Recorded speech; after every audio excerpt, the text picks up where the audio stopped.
Hello students, मैं हूं doctor Shankar चारण और फोटोसिंथेसिस के जो आपस में इंटरेक्शन करने वाले कुछ कंपोनेंट्स थे, जैसे कि carbon dioxide, water, solar energy या सोलर लाइट और क्लोरोफिल थे, उनको बारी बारी हमने पढ़ना स्टार्ट कर दिया है। So number one we are going to talk about the role of light. Light का क्या रोल होता है, यही चीज़ हम यहाँ पे समझने लगे हैं। सो देखें, लाइट जो होता है इसको हम कहेंगे कि अच्छा, कौन सी लाइट इंपॉर्टेंट होती है फोटोसिंथेसिस में? That is the sunlight. तो हम यहाँ पे सनलाइट की बात करेंगे। बुक के हिसाब से देखते हैं, आपके बुक में बताया गया है कि light is a form of energy. ये कॉन्सेप्ट तो आपको आता होगा भाई। लाइट क्या है? Light is a form of energy. Light energy का फॉर्म होता है, सही है। और ये बताया गया है कि light is form of energy and light is dual nature. हमारे पास जो लाइट है उसके कितने नेचर है? 12 नेचर है। 12 वर्ड का मतलब होता है 2। 12 नेचर से यहाँ पे दो चीज़ें याद रखनी है, मतलब कि it can behave like wave nature. एक नेचर होता है इनका वेव नेचर और दूसरा नेचर होता है इनका पार्टिकल नेचर। सो जो लाइट होती है वो फॉर्म ऑफ एनर्जी है और उसके ड्वेल नेचर है, मतलब कि वेव और एनर्जी की फॉर्म में ये ट्रेवल करती है। मतलब कि जो लाइट है that can be in form of wave. Wave का मतलब होता है ए से ये मूव कर सकती है, और पार्टिकल का मतलब होता है इट विल बी लाइक छोटे छोटे पार्टिकल है, उस फॉर्म में भी ये मूव कर सकती है। तो दोनों फॉर्म में आपको लाइट मिलेगी। Light is of dual nature, it can act as a wave or sometime it acts as a particle nature. इसको अभी तक जो है ना वो अच्छे से बताया नहीं गया, क्योंकि ज़्यादातर साइंटिस्ट यही कहते हैं कि भाई, कुछ साइंटिस्ट कहते हैं कि ये वेव की फॉर्म में होते हैं और कुछ साइंटिस्ट कहते हैं कि ये पार्टिकल की फॉर्म में होते हैं। लेकिन इनके पार्टिकल्स जो होते हैं उन पार्टिकल्स को कहा जाता है फोटोन। ये जो पार्टिकल्स होते हैं ना लाइट के, these particles are called as photons. Particles को क्या कहा जाता है? फोटॉन्स। तो लाइट कौन से पार्टिकल की फॉर्म में मूव करती है? That is in the form of photon.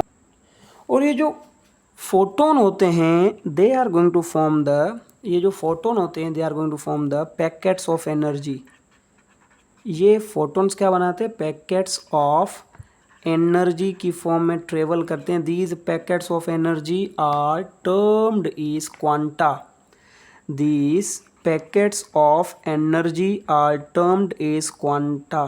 तो समझने की कोशिश करिएगा। तो लाइट ड्वेल नेचर में ये वेव की तरह भी होती है, और वेव की तरह होगी तो कॉमन सेंस से इसके अंदर वेव लेंथ का कॉन्सेप्ट आएगा। वेव की बात करेंगे तो वेव लेंथ का कॉन्सेप्ट आएगा, और वेव लेंथ को लेमडा से शो करते हैं। आपने फिजिक्स में पढ़ा होगा कहीं पे, केमिस्ट्री में। लाइट डुअल नेचर की होती है, वेव की तरह भी होती है और पार्टिकल की भी तरह होती है। पार्टिकल जो होते हैं इनके छोटे छोटे, इनको फोटोन कहा जाता है, जो कि एक पैकेट्स ऑफ एनर्जी की फॉर्म में ट्रेवल करते हैं। That is termed is the quanta. यहाँ तक आपको कॉन्सेप्ट याद आना चाहिए। हम जो बात कर रहे हैं वो सनलाइट की बात कर रहे हैं, और जो सनलाइट है ना उस सनलाइट को कहा जाता है, sunlight is an electromagnetic radiation. याद रखिएगा, sunlight is an electromagnetic radiation. Sunlight क्या है? हमारा इलेक्ट्रोमैग्नेटिक रेडिएशन है। ये क्या है ये बता रहा हूँ आगे। इलेक्ट्रोमैग्नेटिक रेडिएशंस वो रेडिएशंस होते हैं जिनको कोई भी मीडियम की नीड नहीं होती। No medium for travelling, no medium for travel. ऐसे टाइप की रेडिएशंस जिनको ट्रेवल करने के लिए कोई मीडियम की ज़रूरत नहीं होती, उन्हें इलेक्ट्रोमैग्नेटिक रेडिएशन कहा जाता है। और मैग्नेटिज्म का मतलब होता है इनके अंदर इलेक्ट्रिसिटी और मैग्नेटिक प्रॉपर्टीज़ दोनों होती हैं। तो sunlight is a electromagnetic radiation और इलेक्ट्रोमैग्नेटिक फॉर्म ऑफ एनर्जी। हमारा जो सनलाइट है, यहाँ पे एक चीज़ आ जाती है कि ये इलेक्ट्रोमैग्नेटिक स्पेक्ट्रम क्या है। बार बार ये वर्ड आएगा इस लेक्चर के अंदर, electromagnetic spectrum. You will come to know what is electromagnetic spectrum, याद रखिएगा। हम इसको डिफाइन करते हैं कि द फुल रेंज ऑफ, समझिएगा concept, the full range of electromagnetic radiation, the full range of electromagnetic radiations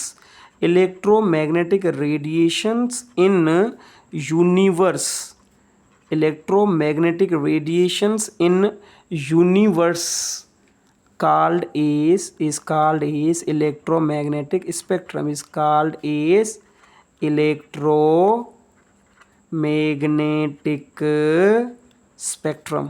तो क्या होता है इलेक्ट्रोमैग्नेटिक स्पेक्ट्रम? पूरे यूनिवर्स में जो रेंज होता है, वेवलेंथ का जो रेंज होता है इलेक्ट्रोमैग्नेटिक रेडिएशन का, उसे इलेक्ट्रोमैग्नेटिक स्पेक्ट्रम कहा जाता है। जैसे कि अगर मैं आपको बताऊं इलेक्ट्रोमैग्नेटिक स्पेक्ट्रम का, तो आपके बुक के हिसाब से एक चीज़ बताई गई है कि इलेक्ट्रोमैग्नेटिक स्पेक्ट्रम कुछ ऐसे होता है। देखें, ये रेंडमली मैं आपको बता रहा हूँ, बुक में से अच्छे से और ज़्यादा मैं रीड करवाऊंगा, रेंडमली आपको बता रहा हूँ। 2-3 ही वैल्यूज़ यहाँ पे लिखते हैं। जैसे कि सबसे यहाँ पे आगे लिखा हुआ है that is the gamma rays. क्या लिखा हुआ? Gamma rays. ये भी इलेक्ट्रोमैग्नेटिक रेडिएशन है। फिर गामा रेज के साइड में देखेंगे तो फिर एक्स रेज आपको मिलेगा। क्या मिलेगा? X rays. और एक्स रेज के बाद आपको मिलेगा यूवी रेज। ठीक है, यूवी रेज के बीच में आपको सबसे इम्पोर्टेंट, यूवी रेज के बाद अगर आप देखेंगे तो सबसे इम्पोर्टेंट चीज़ मिलेगी, that is the visible region. ये जो मैं कलरफुल चीज़ें बना रहा हूँ ना, इन्हें विजिबल रीजन कहा जाता है। These colourful things are termed as visible region. ये जो रीजन है, that region is termed as the visible region. और विजिबल रीजन के बाद जो रीजन आएगा उसे कहेंगे इंफ्रारेड रीजन। कौन सा region? This is infrared region. Infrared region के बाद आप देखेंगे तो फिर रेडार आएगा। रेडार के बाद टीवी, टीवी के बाद रेडार के बाद एफएम, और एफएम के बाद टीवी। ये जो आपको इतने सारे जो है ना वो रेंजेस ऑफ वेवलेंथ मिल रही हैं, इन्हें कहा जाता है इलेक्ट्रोमैग्नेटिक स्पेक्ट्रम। ये है इलेक्ट्रोमैग्नेटिक स्पेक्ट्रम। दुनिया में अगर आप देखेंगे तो ये इतना सारा स्पेक्ट्रम इलेक्ट्रोमैग्नेटिक रेडिएशंस का पाया जाता है दुनिया के अंदर। जो गामा रेज है वो कौन सी कैटेगरी में आते हैं? वो आते हैं 10 रेज पावर -12 नैनोमीटर की कैटेगरी में। और जो टीवी है वो अगर आप देखेंगे तो it will be in between 1 to, अच्छा एफएम 1 पे आता है, टीवी जो होता है 1 और 10 के बीच में आता है इसका नैनोमीटर का जो है ना वेवलेंथ। मतलब कि इसका वेवलेंथ सबसे कम में और यहाँ पे वेवलेंथ सबसे ज़्यादा है। जैसे ही हम यहाँ से इस लेफ्ट साइड की तरफ चलेंगे तो वेवलेंथ इंक्रीज हो रहा है, याद रखिएगा। लेकिन हमारा और प्लांट का जो लेना देना है ना वो इस रीजन से है, और इस रीजन को कहा जाता है विजिबल रीजन, याद रखिएगा। जितने भी जानदार हैं दुनिया के अंदर उनमें सबका लेना देना इस चीज़ से, क्योंकि हम जो भी चीज़ देख रहे हैं वो विजिबल रीजन की वजह से देख रहे हैं। प्लांट जो भी फोटोसिंथेसिस कर रहे हैं वो विजिबल रीजन की वजह से कर रहे हैं। ये पूरा का पूरा यूनिवर्स के अंदर इलेक्ट्रोमैग्नेटिक रेडिएशन का स्पेक्ट्रम है। आ रही बात समझ में? लेकिन जो प्लांट को ज़रूरत है या प्लांट जो यूटिलाइज करते हैं वो विजिबल रेंज को यूटिलाइज करते हैं, और विजिबल रेंज में हमारा सनलाइट आ जाता है। और जो सनलाइट है that is the form of electromagnetic spectrum. Electromagnetic radiation है ये किस्म की, जिसको प्लांट यूज़ करते हैं फोटोसिंथेसिस करने के लिए। तो हमारा लेना देना किससे है? विजिबल रेंज से, विजिबल रेंज से लेना देना है। एक चीज़ याद रखिएगा, मैं यहाँ पे आपको बता रहा हूँ, आपने फिजिक्स में पढ़ा होगा कि जो एनर्जी होता है that is inversely proportional to wavelength. Wavelength को ऐसे लैम्डा से शो करते हैं, ये इक्वेशन याद रखिएगा, ठीक है। Energy is inversely proportional to wavelength. मतलब कि जिस स्पेक्ट्रम में जिस भी लाइट का या जिस भी कंपोनेंट का एनर्जी ज़्यादा होगा उसकी वेवलेंथ कम होगी। मतलब जिसकी वेवलेंथ ज़्यादा होगी उसकी एनर्जी कम होगी, और जिसकी वेवलेंथ कम होगी उसकी एनर्जी ज़्यादा होगी। तो आप लोग मुझे सोच के बताएं, गामा रेज की एनर्जी ज़्यादा होगी या टीवी की? तो आप कहेंगे सर गामा रेज की ज़्यादा होनी चाहिए क्योंकि वेवलेंथ कम में, और कम वेवलेंथ मतलब ज़्यादा एनर्जी, क्योंकि ये आपस में इन्वर्सली प्रोपोर्शनल है। इसका यहाँ पे कोई रोल नहीं है, लेकिन मैंने सोचा बात आ गई ऐसे पढ़ाते पढ़ाते ज़हन के अंदर, तो मैंने सोचा आपको मैं बता दूँ। एक और चीज़ यहाँ पर हम पढ़ते हैं, देखें, हमारा लेना देना है विजिबल रीजन से। आप जितने भी रीजन, उन सब रीजन्स को देख लें। मैं यहाँ पे रेंडमली लिख रहा हूँ, सही ना। So the region start from gamma rays. कहाँ से स्टार्ट हो रहा है ये रीजन? जो आपके बुक में बताया गया है, दैट इज़ गामा रेस। और फिर मैंने कहाँ तक बताया आपको? टीवी तक, ठीक है। इनके बीच में बहुत सारे दूसरे रीजन आ जाते हैं, लेकिन I am going to tell you about something important. मैं कुछ इम्पोर्टेंट चीज़ें यहाँ पे आपको डिफ़ाइन करने लगा हूँ। तो गामा रेस और टीवी के बीच में एक रीजन आता है यहाँ पे। इस रीजन को क्या नाम दिया जाता है? That is a visible region. वो रीजन जिसको हम डिटेक्ट कर सकते हैं, वो रीजन जो प्लांट के लिए ज़रूरी है, that region is termed as visible region. और विजिबल रीजन सनलाइट है हमारी। तो विजिबल रीजन को बाहर निकालते हैं, देखते हैं विजिबल रीजन में क्या नज़र आता है आपको। तो विजिबल रीजन के अंदर आपको वेवलेंथ्स नज़र आएंगी डिफरेंट कलर्स की। आपके बुक में बताया गया है कि ये जो डिफरेंट कलर्स की वेवलेंथ है वो स्टार्ट होती है फ्रॉम वॉयलेट, देन इंडिगो। समझिएगा concept, it will be starting from violet, then indigo, then blue, green, orange and red. ये जो हमारे पास रेंज है, this is the visible range. तो visible range start from violet, indigo, blue, green, orange and red. आपके book में इस range को बताया गया है कि विजिबल रेंज हमारे पास होती है 380 नैनोमीटर से लेके 780 नैनोमीटर। इस वॉयलेट से नीचे आएंगे तो कौन सा रे आ जाएगा? That is a UV ray. UV से नीचे आएंगे तो एक्स रे आ जाएगा, ऐसे ना। ऐसे ही 780 से ऊपर जाएंगे तो आ जाएगा इंफ्रारेड। रेड के बाद क्या आता है? इंफ्रारेड। आ रही बात समझ में? तो यहाँ पे ये वेवलेंथ बताई गई है, नैनोमीटर्स के अंदर आपको वेवलेंथ का जिक्र यहाँ पे किया गया है। अच्छा, मैं लास्ट में आपको एक चीज़ बताऊंगा, नैनोमीटर और एंगस्ट्रॉम में क्या फ़र्क है, ये लास्ट में बताऊंगा। मुझे याद आएगा तो मैं आपको ये समझा दूंगा, क्योंकि ये लेक्चर बना रहा हूँ। सो इंशाल्लाह याद आ जाएगा तो फिर मैं ये समझा दूंगा आपको। तो वॉयलेट और रेड, ये इनके बीच में क्या? अच्छा, आप इसको याद कैसे कर सकते हैं? आप ट्रिक बना के याद कर सकते हैं। बचपन में ही हमने पढ़ा होगा विब ग्योर, ऐसे ना। विब ग्योर से याद कर सकते हैं आप। वॉयलेट जो है उसके बाद लास्ट में होता है रेड, इनके बीच में ये दूसरे 7 कलर आ जाते हैं, ठीक है। ये विजिबल रेंज है जिसको प्लांट यूज़ करते हैं। वॉयलेट में ज़्यादा एनर्जी हो गया रेड में, आप लोग सोचें। तो वॉयलेट की वेवलेंथ 380 है और रेड के 780। तो बताए किसके अंदर एनर्जी ज़्यादा है? तो आप कहेंगे सर जिसके अंदर वेवलेंथ कम होती है उसमें एनर्जी ज़्यादा होती है, तो वेवलेंथ इसकी कम है, तो इसका मतलब वॉयलेट के अंदर एनर्जी ज़्यादा होनी चाहिए। चलें जी, ये तो एक चीज़ आ गई। मैंने आपको स्पेक्ट्रम के बारे में कॉन्सेप्ट क्लियर कर दिया कि स्पेक्ट्रम क्या होता है, विजिबल रेंज मैंने आपको क्लियर कर दिया। आपके बुक में एक चीज़ बताई गई है कि जो हमारे पास क्लोरोप्लास्ट होता है, समझिएगा कॉन्सेप्ट को दोबारा। यहाँ पे हमारे पास जो होता है क्लोरोप्लास्ट, उस क्लोरोप्लास्ट में होते हैं ग्रेना। ग्रेना बना होता है थालाकोइड, थालाकोइड का। थालाकोइड के ऊपर आपको मिलेंगे फोटो सिस्टम, और फोटो सिस्टम में आपको मिलेंगे पिगमेंट्स। और इन पिगमेंट्स का मेन काम क्या होता है? लाइट को एब्जॉर्ब करना। तो हम कहते हैं ना क्लोरोफिल फोटोसिंथेसिस करते हो, तो क्लोरोफिल में भी कौन सी चीज़ होती है? पिगमेंट्स होते हैं। जब पिगमेंट्स कौन कौन से? Chlorophyll A, chlorophyll B, carotenoids, ये पिगमेंट होते हैं। पिगमेंट का काम क्या होता है? लाइट को एब्जॉर्ब करना। They are going to absorb the light. Pigments का मेन काम होता है लाइट को एब्जॉर्ब करना। इन्हें लाइट को एब्जॉर्ब करते हैं ये पिगमेंट, और लाइट को एब्जॉर्ब करने के बाद ये पिगमेंट क्या करते हैं? ये बनाते हैं NADPH2, ऑलरेडी बताया हुआ है मैंने आपको, और ATP। और यही NADPH2 और ATP जाते हैं और आगे जाके डार्क रिएक्शन में ड्राइव करते हैं ग्लूकोज की फॉर्मेशन। तो अब गौर से देखेंगे तो क्लोरोप्लास्ट के अंदर ग्रेना, ग्रेना के अंदर थालाकोइड, थालाकोइड में उनकी जो मेम्ब्रेन होती है। तो मैं यहाँ पे लिख रहा हूँ, ये बार बार मैंने कहा था ना, ये बार बार रिपीट होगा। ये वाला जो जुमला यहाँ, ये वाली जो चीज़ मैं यहाँ पे बता रहा हूँ ना, ये बार बार रिपीट होगा। थालाकोइड के ऊपर उसकी मेम्ब्रेन जो होती है, उसके ऊपर फोटो सिस्टम होते हैं। फोटो सिस्टम में पाए जाते हैं पिगमेंट। पिगमेंट लाइट को एब्जॉर्ब करते हैं, एब्जॉर्ब करने के बाद NADPH2 और ATP बनाते हैं, वो जाके ग्लूकोज बनाते हैं। तो इसका मतलब लाइट ज़रूरी होती है, लाइट का बड़ा रोल है। लाइट नहीं होगी तो फोटोसिंथेसिस ड्राइव ही नहीं होगा।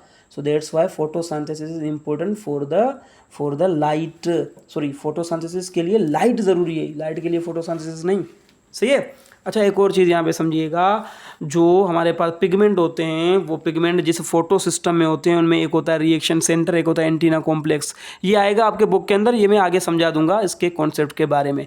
यहाँ पे दो और चीज़ें हम समझते हैं। यहाँ पे देखें, हर एक पिगमेंट का वेवलेंथ एब्जॉर्ब करने का डिफरेंट होता है। Every pigment absorb light of different wavelength. जितने भी पिगमेंट है, every pigment absorb light of different wavelength. Her pigment अलग अलग वेवलेंथ की लाइट को एब्जॉर्ब करता है। हमारे पास जो पिगमेंट होते हैं वो दो टाइप के होते हैं, याद रखिएगा, जो हम यहाँ पे हम पढ़ेंगे। There are two types of pigment जो आपके बुक में बताया गया है। एक पिगमेंट को कहा जाता है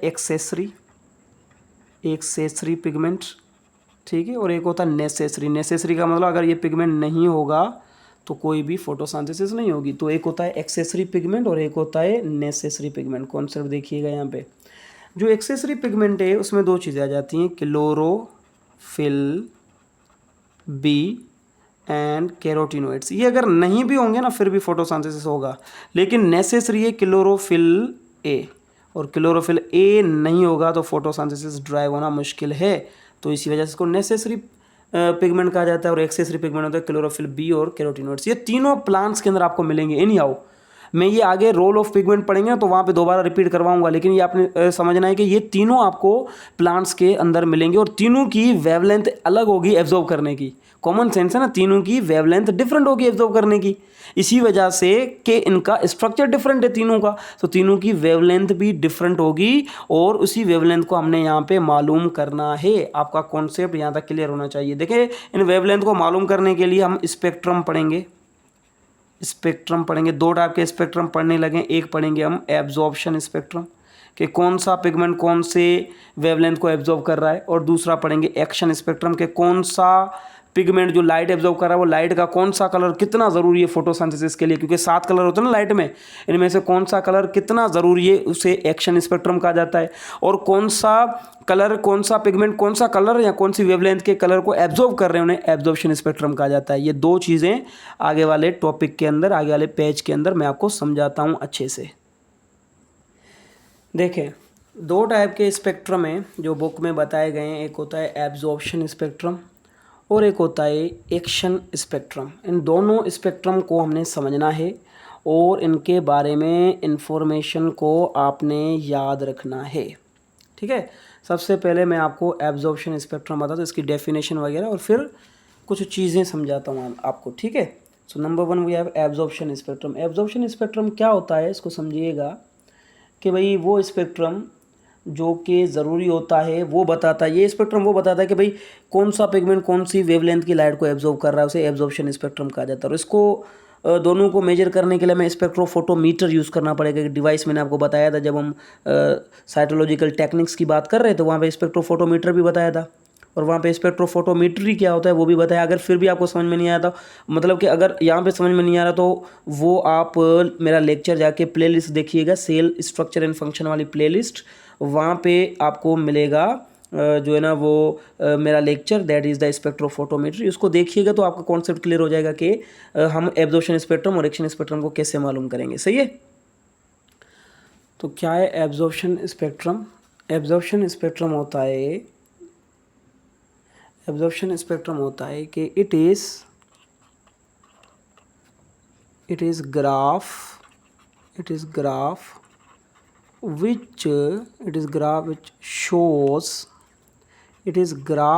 which shows that which pigment absorb which wavelength of light। ये डेफिनेशन ऐसे मैंने यहाँ पे अभी बनाई आपको इजीली समझाने के लिए कि it is a graph which shows that which pigment absorb which wavelength of light. कौन सा पिगमेंट कौन सी वेवलेंथ ऑफ लाइट को एब्जॉर्ब कर रहा है, that is termed the absorption spectrum. Suppose मैं आपको ये कहूँ, समझिएगा कॉन्सेप्ट, सपोज मैं आपको ये कहूँ कि यहाँ पे कोई पिगमेंट मौजूद है P4 पिगमेंट, एक दूसरा पिगमेंट यहाँ पे मौजूद है P4 पिगमेंट। कॉमन सेंस की बात है, दोनों का स्ट्रक्चर डिफरेंट होगा, ये P1 है, ये P2 है। तो ये जो लाइट को एब्जॉर्व करेगा, सपोज ये जो लाइट को एब्जॉर्व कर रहा है वो है 400 नैनोमीटर के दायरे में, मतलब कि 400 नैनोमीटर की लाइट को ये एब्जॉर्व करेगा। सेम पिगमेंट 2 जो लाइट को एब्जॉर्व करेगा वो 400 नहीं है, सपोज वो है 500 nanometre.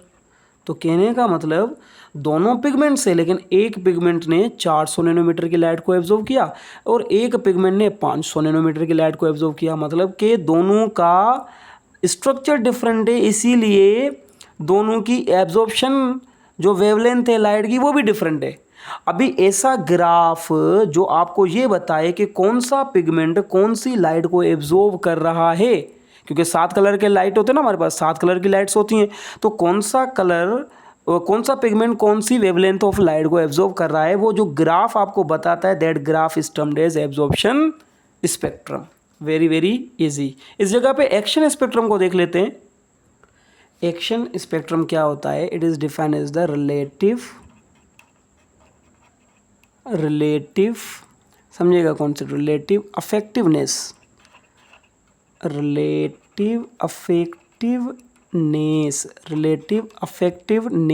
Of different wavelengths, effectiveness of different wavelengths, different wavelength मतलब different colors, सही है, different wavelength और different colors of light, different wavelength और color of light in driving photosynthesis is called is action spectrum. So there is a difference between absorption spectrum और action spectrum. आप definition से समझ गए होंगे। देखिए एब्जॉर्प्शन स्पेक्ट्रम आपको बताता है कौन सा कलर कितना ज़रूरी है, कौन सा कलर कौन सा पिगमेंट कौन से कलर की वेवलेंथ को एब्जॉर्व कर रहा है। और आपको पता है डिफरेंट पिगमेंट डिफरेंट वेवलेंथ को एब्जॉर्व करते हैं, क्योंकि इनका स्ट्रक्चर में थोड़ा सा डिफरेंस होता है। क्लोरोफिल ए जो एब्जॉर्व करेगा वो बी नहीं करेगा, जो बी करेगा वो ए नहीं करेगा, और जो ये दोनों करेंगे वो कैरोटिनोइड्स करेंगे नहीं करेंगे। एक्शन स्पेक्ट्रम इस जगह पे आपको क्या बताता है? इस एक्शन स्पेक्ट्रम आपको बताता है अफेक्टिवनेस। अफेक्टिवनेस का मतलब होता है ये जो 7 कलर की हमारे पास लाइट होती है ना, उनमें से कौन सा कलर कितना अफेक्टिव है फोटोसिंथेसिस को करने के लिए, that is termed action spectrum. Action spectrum आपको बताता है ओवरऑल कलर्स को, याद रखिएगा ओवरऑल वेवलेंथ्स को, जितनी भी वेवलेंथ्स होती है उनके बारे में ये बताता है कि ये सारी की सारी वेवलेंथ कितना ज़्यादा ज़रूरी है। अफेक्टिवनेस का मतलब होता है कौन सा कलर कितना अफेक्टिव है फोटोसिंथेसिस के लिए, वो एक्शन स्पेक्ट्रम कहलाता है। और एब्जॉर्प्शन स्पेक्ट्रम होता है कि कौन सा पिगमेंट कौन सी वेवलेंथ की लाइट को एब्जॉर्व कर रहा है। सो दोनों में डिफरेंस है ना, सो आपने ये कॉन्सेप्ट यहाँ पे याद रखना है। देखिए जब एब्जॉर्प्शन स्पेक्ट्रम देखा गया, इसका ग्राफ बनाते हैं, यहाँ पे इसका ग्राफ बनाते हैं और सामने उसका भी ग्राफ बनाते हैं एक्शन स्पेक्ट्रम का। फिर इसमें जो इंपॉर्टेंट कॉन्सेप्ट बुक में बताया गया है वो मैं आपको समझाता हूँ। देखें अगर मैं ग्राफ बनाने जाऊँ अबाउट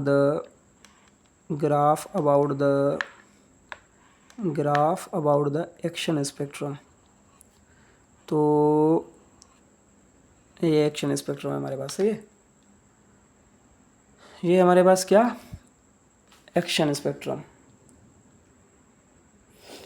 इस एक्शन स्पेक्ट्रम में अगर आप गौर से देखेंगे तो सपोज ये हमारे पास है colours violet, indigo, blue, green, yellow, orange and red, सही है।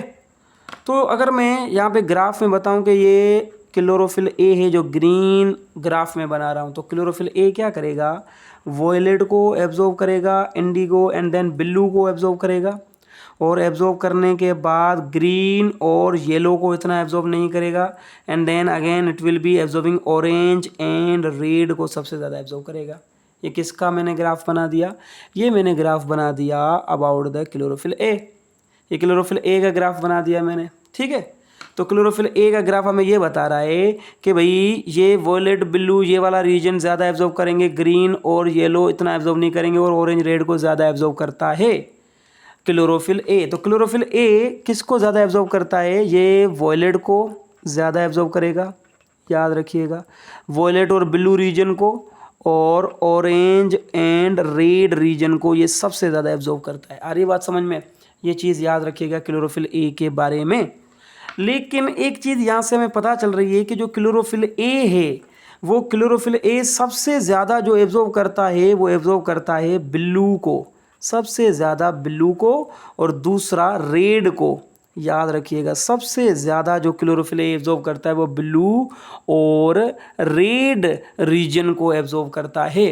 इस ग्राफ से हमें पता चला। ये ग्राफ हमें कहाँ पे मिलेगा? दैट इज़ द स्पेक्ट्रोफोटोमीटर के अंदर मिलेगा। वहाँ पे जब स्पेक्ट्रोफोटोमीट्री करेंगे तो हमें पता चलेगा कि क्लोरोफिल ए ये वाली लाइट को एब्जॉर्व कर रहा है। अच्छा, हमें कलर कैसे नज़र आते हैं? मुझे ये बताइए, आपको ब्लू कैसे नज़र आ रहा है? जब रोशनी आके इसके ऊपर गिरेगी तो सारे के सारे 7 कलर होंगे रोशनी में। 7 कलर में से इसने क्या किया? सारे कलर को एब्जॉर्व कर लिया, सिर्फ ब्लू को रिफ्लेक्ट किया, तो आपको ब्लू नज़र आ रहा है। रेड क्यों नज़र आ रहा है? क्योंकि इसने सारे 7 के 7 कलर एब्जॉर्व कर लिए, सिर्फ रेड को बाहर निकाला, तो इसी वजह से आपको रेड नज़र आ रहा है। तो इसे रिफ्लेक्शन से हमें नज़र आते हैं ना कलर। लेकिन इसीलिए आपने देखा होगा प्लांट ग्रीन कलर के, क्योंकि प्लांट में क्लोरोफिल ज़्यादा होते हैं और वो क्लोरोफिल ग्रीन को एब्जॉर्व नहीं करते, और जो एब्जॉर्व होगा वो कलर हमें नज़र नहीं आएगा पिगमेंट का। ये बात याद रखिएगा, पिगमेंट जिस कलर को एब्जॉर्व करेंगे वो हमें नज़र नहीं आएगा, और जो कलर नहीं एब्जॉर्व करेंगे वो रिफ्लेक्ट होगा कॉमन सेंस से, और वही हमें नज़र आएगा। तो यहाँ पे देखें रिफ्लेक्टेड कलर हमें नज़र आएगा। तो इसी वजह से प्लांट ग्रीन कलर के होते हैं, क्योंकि क्लोरोफिल ग्रीन कलर को एब्जॉर्व नहीं करते, बाकी इन कलर को एब्जॉर्व करते हो। पीक इनकी जो आती है वो आती है हमेशा कह सकते हैं कि ब्लू में, और देन रेड में आती है। मैंने थोड़ा सा यहाँ पे देख लीजिएगा, ये रेड में इनकी पीक वैल्यूज़ आती है। ऐसे ही अगर मैं बात करूँ क्लोरोफिल बी की, ये क्लोरोफिल बी का मैं ग्राफ बना रहा हूँ रेड में, तो क्लोरोफिल बी भी ऐसे ही होगा। There will be little different, क्योंकि दोनों का स्ट्रक्चर थोड़ा सा डिफरेंट है। दोनों ये रेड कलर में जो बना रहा हूँ that is chlorophyll B, like this. याद रखिएगा, ये रेंडमली बना रहा हूँ आपको समझाने के लिए। और अगर मैं कैरोटिनोइड्स का बनाने जाऊँ ब्लू कलर में, तो कैरोटिनोइड्स पता है क्या करते हैं? कैरोटिनोइड्स जो होते हैं, जो कैरोटिनोइड्स होते हैं, वो कैरोटिनोइड्स सबसे ज़्यादा जो लाइट एब्जॉर्व करते हैं वो वॉयलेट और ब्लू रीजन में। कौन सा? वॉयलेट और ब्लू रीजन में ज़्यादा एब्जॉर्व करते हैं, बाकी इतना एब्जॉर्व नहीं करते। सो इनका जो ग्राफ बनेगा वो जस्ट यहाँ से यहाँ तक बनेगा बस। सो अगर गौर से देखेंगे तो आपको ये एब्जॉर्प्शन स्पेक्ट्रम नज़र आ रहा है। कॉन्सेप्ट क्लियर हुआ? एब्जॉर्प्शन स्पेक्ट्रम में ये जो चीज़ें होती हैं इन्हें कहा जाता है पीक्स। क्या कहा जाता है? पीक्स। और ये जो चीज़ें हैं यहाँ से यहाँ तक, ये कहलाता है वैली। क्या कहलाता है? ये कहलाता है वैली। और ये क्या कहलाती हैं? ये कहलाती है पीक्स। तो एब्जॉर्प्शन स्पेक्ट्रम में जो पीक्स होती हैं वो पीक्स होती है शार्प। पीक्स क्या होती हैं? शार्पर। और जो वैलीज़ होती हैं, वैलीज़ क्या होती है? 2 पीक्स के बीच में इस स्पेस को वैली कहा जाता है। और जो वैलीज़ होती हैं, this valleys are narrower, sorry valleys are deeper. अगर वैली देखेंगे तो वो डीप है, नीचे की तरफ, ठीक है। और पीक्स जो होती है वो शार्पर होती है। ये एब्जॉर्प्शन स्पेक्ट्रम को आपने याद रखना है, इसकी कैटेगरीज में ये चीज़ें आपने समझनी है। तो आगे एक चीज़ याद रखिएगा, तो क्लोरोफिल ए जो है वो कौन सी रेंज में सबसे ज़्यादा एफिशिएंट रेंज इसकी क्या है? क्लोरोफिल की जो एफिशिएंट रेंज जिसको ये एब्जॉर्व कर सकता है वो है रेड एंड ब्लू। ऐसे ही ना, ब्लू एंड रेड। तो आपके बुक के हिसाब से जो ब्लू हमारे पास रेंज आ रहा है उसमें, और रेड के अंदर ये आपस में ज़्यादा एब्जॉर्व करते हैं क्लोरोफिल ए। सो ज़्यादातर 430 नैनोमीटर, और रेड आ जाता है 670 नैनोमीटर। ये वेवलेंथ को ये ज़्यादातर एब्जॉर्व करते हैं। जब क्लोरोफिल ए का एब्जॉर्प्शन स्पेक्ट्रम देखा गया तो ये पता चला कि 2 पीक्स नज़र आई क्लोरोफिल ए की। एक पीक नज़र आई ब्लू के अंदर सबसे ज़्यादा, और एक पीक नज़र आई रेड में। तो ब्लू वाली जो पीक थी वो 430 नैनोमीटर की वेवलेंथ को एब्जॉर्व कर रहा था, इसी वजह से आ रही थी। और रेड वाली आ रही थी 670 नैनोमीटर की वेवलेंथ को एब्जॉर्व कर रहा था, तब आ रही थी। मैं आपको बुक में से समझाऊंगा। सो ये है हमारे पास एब्जॉर्प्शन स्पेक्ट्रम। ये थोड़ा सा कॉम्प्लिकेटेड है, लेकिन बार बार इसको समझना है। तो एब्जॉर्प्शन स्पेक्ट्रम के अंदर हमें पता चलता है कि कौन सा पिगमेंट कौन सी लाइट को एब्जॉर्व कर रहा है और कौन सी लाइट को रिफ्लेक्ट कर रहा है। तो यहाँ पे जो पीक्स आती है वो शार्पर आती है, और जो वैलीज आती है वो डीपर आती है। इसी जगह पे अगर हम एक्शन स्पेक्ट्रम का ग्राफ देखें, समझिएगा। अगर अच्छा एक्शन स्पेक्ट्रम में आपको क्या पता चलता है, एक्शन स्पेक्ट्रम में पता चलता है कौन सा कलर फोटोसिंथेसिस के लिए अफेक्टिव है, which colour is more affective for photosynthesis, वो एक्शन स्पेक्ट्रम बताता है। अगेन एक्शन स्पेक्ट्रम के अंदर आपको मिलेगा विबग्योर, क्योंकि हमें यही तो मालूम करना है कि कौन सा कलर कितना ज़रूरी है। देखिए यहाँ पे आपको अलग अलग पीक्स नज़र आएंगी, यहाँ पे इंडिविजुअल पिगमेंट की पीक अलग नज़र आएगी, ये याद रखिएगा। यहाँ पे सब पिगमेंट्स की पीक एक ही नज़र आएगी। क्यों? क्योंकि सबके सब मिला के अफेक्टिवनेस करते हैं ना। जितने भी पिगमेंट है वो जिस भी लाइट को एब्जॉर्ब करेंगे वो फोटोसिंथेसिस ही तो करेगी ना लाइट। तो इसी वजह से जब इनका ग्राफ बनता है तो ग्राफ ऐसे बनता है, देखें, वॉयलेट, इंडिगो, ब्लू, ये सारे के सारे, एंड देन थोड़ा सा नीचे जाने के बाद again it is going up like this. इनका जो ग्राफ बनता है वो ऐसे बनता है। इसलिए बनता है क्योंकि यहाँ पे हम एक इंडिविजुअल पिगमेंट की बात नहीं कर रहे, सब पिगमेंट है ना। जो पिगमेंट का जो कलर क्लोरोफिल ए एब्जॉर्ब करेगा वो बी नहीं करेगा, जो बी करेगा वो ए नहीं करेगा, और ये जो दोनों नहीं करेंगे वो कैरोटिनॉइड्स करेंगे। लेकिन एक्शन स्पेक्ट्रम में क्या बताता है? एक्शन स्पेक्ट्रम बताता है कि कितने कलर, कौन कौन से कलर कितने ज़रूरी हैं। तो भाई सारे कलर ज़रूरी है ना, ये भी ज़रूरी है, ये जो क्लोरोफिल नहीं करेंगे वो कैरोटिनॉइड्स करेंगे। तो ये सारे कलर ज़रूरी हैं, तो इसी वजह से हमारे पास यही ग्राफ बनता है। यहाँ पे देखिए इंडिविजुअल पिगमेंट का ग्राफ, इंडिविजुअल पिगमेंट का ग्राफ अलग है, लेकिन यहाँ पे सारे पिगमेंट्स जो भी कलर एब्जॉर्ब करेंगे वो एक ही ग्राफ आएगा। इसे कहा जाता है एक्शन स्पेक्ट्रम। ये अफेक्टिवनेस बताता है। एक्शन स्पेक्ट्रम में इस चीज़ को क्या बोलेंगे आप? वही सेम चीज़ कि सर ये पीक्स है और ये क्या होगी, आप कहें सर ये वैलीज़ हैं या वैली है, ठीक है। गौर से देखेंगे तो यहाँ पे पीक्स आपको शार्पर नहीं मिल रही, नैरो मिल रही है, सॉरी ब्रॉडर मिल रही है। इसे ब्रोडर कहा जाता है, ब्रोडर पीक्स मिल रही है। और जो वैलीज़ हैं वो यहाँ पे डीपर मिल रही हैं। डीपर का मतलब नीचे की तरफ ऐसे, और यहाँ पे आपको डीप नहीं मिल रही है, देखिए बीच में। इसका मतलब ग्रीन और येलो भी थोड़ा सा इंपॉर्टेंट है फोटोसिंथेसिस के लिए, सारे कलर इंपॉर्टेंट है। ये जो कलर की इंपॉर्टेंस और उसकी अफेक्टिवनेस फोटोसिंथेसिस के लिए जो बताई जाती है वो कौन से स्पेक्ट्रम में बताई जाती है? एक्शन स्पेक्ट्रम में। इसकी वैल्यूज़ क्या होती हैं? नेरो होती हैं as compare to absorption spectrum. दोनों को पैरेलल करके देखेंगे ना तो दोनों सिमिलर नहीं आएंगे। आधे से ज़्यादा स्टूडेंट सोचेंगे सर जो कलर एब्जॉर्ब होगा ना वही तो फोटोसिंथेसिस करेगा, तो फोटोसिंथेसिस एब्जॉर्प्शन स्पेक्ट्रम और एक्शन स्पेक्ट्रम सिमिलर क्यों नहीं आते? क्योंकि एब्जॉर्प्शन स्पेक्ट्रम में आप इंडिविजुअल पिगमेंट की बात करते हैं, उसकी एब्जॉर्प्शन की बात करते हैं पिगमेंट की। यहाँ पे सबकी बात करते हैं, कैरोटिनॉइड्स की भी बात करेंगे यहाँ पे। तो इसी वजह से हमारे पास ये दोनों पैरेलल नहीं आते। आ रही बात समझ में? हम बुक में से इनको रीड करेंगे। यहाँ पे एक और चीज़ समझाता हूँ मैं आपको। इसका मतलब यही हुआ कि जो हमारे पास लाइट होती है, लाइट वो इम्पोर्टेंट होती है। लाइट की इम्पोर्टेंस, अच्छा मैं लाइट की इम्पोर्टेंस एक लाइन में यहाँ पे बता रहा हूँ। लाइट का इम्पोर्टेंस क्या है ये अभी समझिएगा, लेकिन जब लाइट रिएक्शन पढ़ाऊँगा ना तो दोबारा इसका रिकॉल कराऊँगा। लाइट का इम्पोर्टेंस क्या है फोटोसिंथेसिस में? इसका एक ही काम होता है, it excites electrons, it excites electrons. ये एक्साइट्स करते इलेक्ट्रॉन्स को फॉर फर्दर रिएक्शन करने के लिए ये इलेक्ट्रॉन्स को क्या करता है? एक्साइट करता है। जैसे ही इलेक्ट्रॉन को लाइट लगेगी ना, फोटो सिस्टम होता है ना, उसके अंदर रिएक्शन सेंटर होता है। उस रिएक्शन सेंटर के अंदर आपको 2 इलेक्ट्रॉन मिलेंगे, और जैसे ही रिएक्शन सेंटर को लाइट लगेगी ना तो वो 2 इलेक्ट्रॉन लाइट को एब्जॉर्ब करेंगे और वो इलेक्ट्रॉन क्या हो जाएंगे? एक्साइट हो जाएंगे। तो ये काम होता है लाइट का। लेकिन जब हम लाइट रिएक्शन पढ़ेंगे तो दोबारा यहाँ पे आएंगे, लेकिन एब्जॉर्प्शन और एक्शन स्पेक्ट्रम आपको आना चाहिए। बुक में से रीड करवाता हूँ आपके कॉन्सेप्ट क्लियर करने के लिए। Role of light in photosynthesis जो बताया गया उसको अच्छे से रीड करते हैं। Light is form of energy, has dual nature, described both as wave in a particle nature. Lecture में बताया था। It is compose of packets of energy called quanta and photon. ये क्वांटा और फोटोन जो होते हैं उसकी पैकेट्स ऑफ एनर्जी की फॉर्म में ये ट्रेवल करती है light. Plants are capable of using only very small portion of visible light. Plant के अंदर एक कैपेबिलिटी होती है कि सिर्फ वो विजिबल रीजन को ही यूज करती है, that falls on leaves, absorbed by the pigment complex, मतलब कि पिगमेंट उसको एब्जॉर्ब करते हैं, present in chloroplast. Each pigment has its own absorption spectrum. ये लाइन याद रखिएगा, हर एक पिगमेंट की अपनी खुद की एक एब्जॉर्प्शन स्पेक्ट्रम होती है। आपके बुक में यहाँ पे बताया गया है स्पेक्ट्रम पूरा का पूरा देखेंगे। ये इलेक्ट्रोमैग्नेटिक स्पेक्ट्रम है जो यूनिवर्स के अंदर पाया जाता है। Starting from gamma rays 10⁻⁻12 and ending at amplitude modulation AM and short waves at TV। तो मैंने यहाँ तक टीवी तक आपको बताया था लेक्चर के अंदर, लेकिन यहाँ तक भी आगे बताए गए हैं, आप देख लीजिएगा।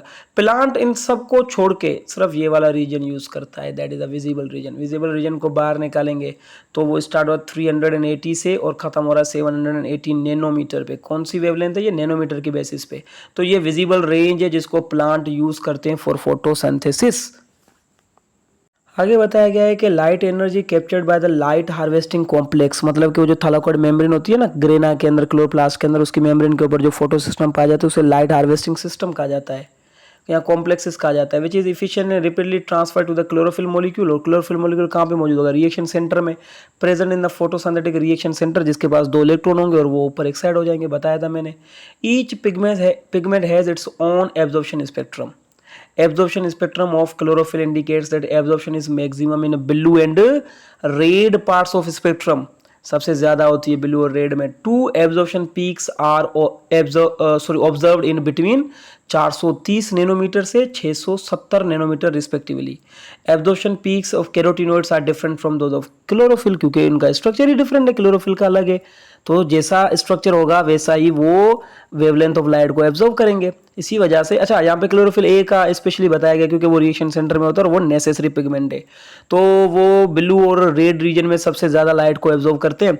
और इसी वजह से जो ब्लू रीजन आता है वो 430 के करीब आता है और जो रेड आ रहा है वो 670 के करीब आ रहा है। तो इसी वजह से इन रीजन में ये सबसे ज़्यादा इनकी पीक्स देखी गई हैं। आगे रीड करते हैं। Differential absorption spectrum by photosynthetic pigments also plays an important role in photosynthetic activity। ये जो डिफरेंट पिगमेंट डिफरेंट वेवलेंथ की लाइट को एब्जॉर्व कर रहा है ना, वो सारे एब्जॉर्व करके क्या घर पे लेके जाएंगे क्या? भाई वो घर पे लेके नहीं जाएंगे, वो सब एब्जॉर्व करके फोटोसिंथेसिस करेंगे। उन सबका एक ही काम है लाइट को एब्जॉर्व करके रिएक्शन सेंटर को देना। तो अगर सारे पिगमेंट अलग अलग वेवलेंथ की लाइट को एब्जॉर्व करके रिएक्शन सेंटर को दे रहे हो तो फोटोसिंथेसिस का फायदा होगा ना, अफेक्टिवनेस मिलेगी ना इन वेवलेंथ की। तो इसी वजह से यहाँ पे बताया गया है कि differential absorption spectrum by photosynthetic pigment also plays an important role in photosynthetic activity. Relative, अच्छा ये डेफिनेशन एक्शन स्पेक्ट्रम की, relative effectiveness of different wavelength colour of light in driving photosynthesis called action spectrum of photosynthesis. अभी देखिए दोनों को यहाँ पे differentiate कर रहे हैं। It is observe that above graphs that the absorption spectrum and action spectrum of chlorophyll are not parallel, मतलब दोनों सिमिलर नहीं है। By comparing these peaks in absorption spectrum and the peaks in action spectrum are broader. Action absorption spectrum की peaks क्या थी? Sharper थी, और absorption spectrum की पीक्स शार्पर थी, और एक्शन स्पेक्ट्रम की जो पीक्स है वो ब्रॉडर होती हैं। और इसकी जो वैलीज होती हैं एब्जॉर्प्शन स्पेक्ट्रम की वो डीप होती है और एक्शन स्पेक्ट्रम की नैरो होती है, क्योंकि डिफरेंट पिगमेंट डिफरेंट वेवलेंथ को एब्जॉर्व कर रहे हैं। एक्शन स्पेक्ट्रम और एब्जॉर्प्शन स्पेक्ट्रम दोनों पैरेलल नहीं होते। आगे रीड करते हैं। So the valley is narrower not as deep, the difference occurs due to the accessory pigments. Carotenoids की वजह से ये डिफरेंस आ रहा है, सही है, क्योंकि वो डिफरेंट वेवलेंथ की लाइट को एब्जॉर्व कर रहा है। The light absorbed in the zone pass to the chlorophyll and then convert into chemical energy. Red and blue part of spectrum is more efficient in photosynthesis. बार बार यही word आ रहा है, रेड और ब्लू, तो ये ज्यादा एफिशिएंट होता है फोटोसिंथेसिस करने के लिए। ठीक हो गया, कॉन्सेप्ट क्लियर हुआ भाई? आपके बुक के अंदर यहाँ पे एक तस्वीर बताई गई है एब्जॉर्प्शन स्पेक्ट्रम के बारे में। देखें आपके बुक के अंदर यहाँ पे तस्वीर बताई गई है एब्जॉर्प्शन स्पेक्ट्रम के बारे में। तो यहाँ पे देखेंगे 350 से स्टार्ट है 700, सेम ही है यहाँ से 380 या 780 की बात सपोज यहाँ पे समझने के लिए। तो यहाँ पे देखिए ये क्लोरोफिल ए है, ये जो आपको डार्क लाइन नज़र आ रही है, सॉरी ब्राइट, ये जो लकीर नज़र आ रही है। उसके बाद दूसरी वाला जो आप देख रहे हैं ये डॉटेड नहीं है, ये सिर्फ डैशेस की तरह है, डैशेस की तरह क्लोरोफिल बी है, और ये जो डॉटेड है वो कैरोटिनॉइड्स है।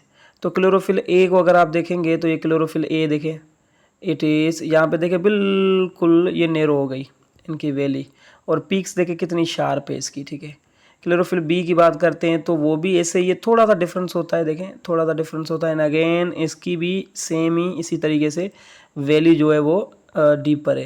लेकिन कैरोटिनॉइड्स क्या है, देखिए ये डॉटेड लाइन्स यहाँ से आ रहा है एंड अगेन बस यहाँ तक, आगे इसका कोई भी शो नहीं हो रहा, ये कैरोटिनॉइड्स हो गए। तो ये तीनों आपको क्या बता रहे हैं, बताएं, ये एब्जॉर्प्शन स्पेक्ट्रम है, एक्शन स्पेक्ट्रम है, ये एब्जॉर्प्शन स्पेक्ट्रम है। एक्शन स्पेक्ट्रम इसमें से पता नहीं चलेगा। एक्शन स्पेक्ट्रम कैसे होगा, अगर आप एक्शन स्पेक्ट्रम को देखेंगे ना तो आपको ऐसे पता चलेगा कि भाई सारे कलर इंपॉर्टेंट होते हैं और ये भी इंपॉर्टेंट है, ये भी इंपॉर्टेंट है, ऐसे दो पीक्स नजर आएंगे आपको ऐसे, ठीक है। और ये देखिए वैलीज़ क्या होंगी, इसकी वैलीज़ बिल्कुल ही नैरो होगी, लेकिन इसकी वैलीज़ क्या है, डीपर है। इनकी पिक्स क्या है, शार्प है। शार्प का मतलब तेज, इसे नोकदार, ठीक है। इनकी पिक्स देखिए शार्प है और इनकी पिक्स क्या है, देखिए ये ब्रॉडर नजर आएंगे आपको। तो यही तो फ़र्क है, दोनों पैरेलल नहीं होते, एक्शन और एब्जॉर्प्शन स्पेक्ट्रम। ऑलरेडी बताया हुआ मैंने आपको। So that is about the role of light.